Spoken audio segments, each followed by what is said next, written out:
harakat qilinglar. Sizni qorningiz ochligidan yiqilmagansiz, mana sirpanib ketgansiz, sirpanib ketgan. Bugun ikkita qizimiz qorni ochligidan hushidan ketib yiqilgan ekanda. Shuning uchun vaqtida ovqatlanib yurmasangiz, bola ham ovqat so'raydi, o'zi gemoglobini past hamma homiladorlarni, shuning uchun ham hushidan ketib yiqilish ehtimoli katta.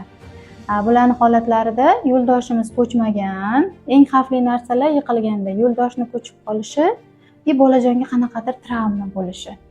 Hozir hamma yog'ingizni ko'rdim, yo'ldoshimiz soppa-sog' ko'chmagan, qonli vyuzdaleniyalar kelmasa, hech qayeringiz ko'karmasa, Allohim asragani shu bo'ladi.